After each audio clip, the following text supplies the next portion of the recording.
I think their stocks have been under pressure for a while now. I mean, if you look when BP, British Petroleum, first made that decision that they were heading in that direction, they were one of the first companies to do so.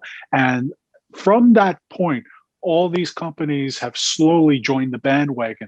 They know that picking up renewable energy is, or say, gobbling up other companies that are already leaders in that is the future, and they're going to have to do it.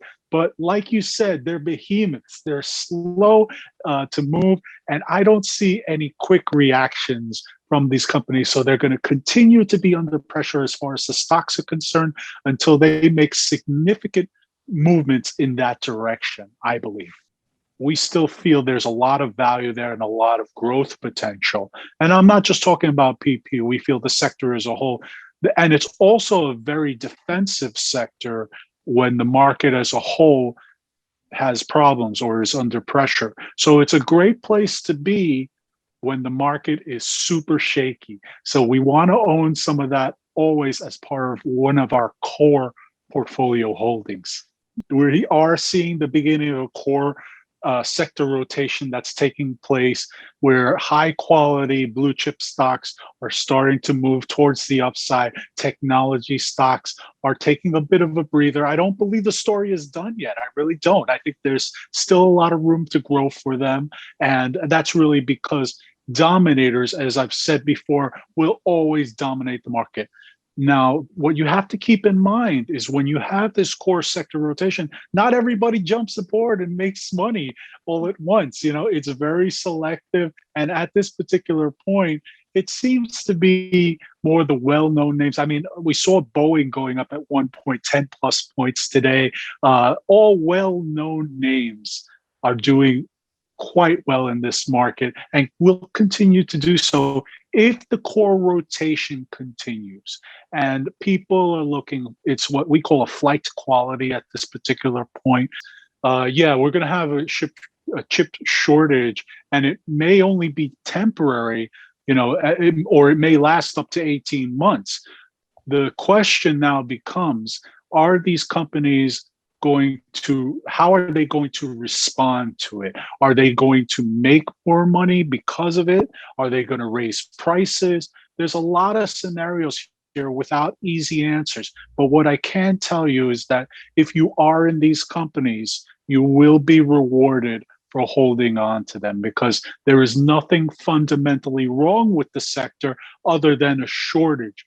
And yeah, that means we didn't make enough particular money for this particular point in time. But at a long pace, 12 to 18 months, you should do well in this sector. You do have some structural fundamental things that are shifting in the sector, but they've known about it for quite a bit of time. So this is nothing new. Have they responded as well as they have? I think COVID has forced them to hold back a bit, and that they're not able to ramp up production the way that they could have in order to respond to it. But at the same time, I think that there will be a catch up. It will take some time, but the sector will recover and companies will reward you. I mean, the companies, you will be rewarded for holding them. There's an old adage when during the 1920s, when the shoeshine boys were giving advice to large investors, you knew it was time to get out of the market.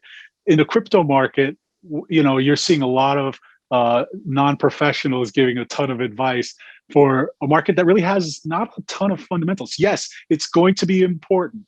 The decentralization, is putting a lot of governments asking themselves, where do we fit into this? And, the Fed has talked about, doing a cryptocurrency. China is clamping down on Bitcoin mining and the like. So we're seeing a lot of regulatory movement in this direction. So the thing you have to ask yourself as an investor, do I really want to be involved in this? Because at the beginning, it was, I want to make fast money. And now I lost a ton of money, but I hope it comes back. Can it come back just as fast as it came down? So these are tough questions, and you just got to ask yourself, per your individual situation, if this is not more than 10% of your total allocation, can you stand to hold on and make some money long term? Because I really believe that more investors are going to come to this medium and you will make money on the upside.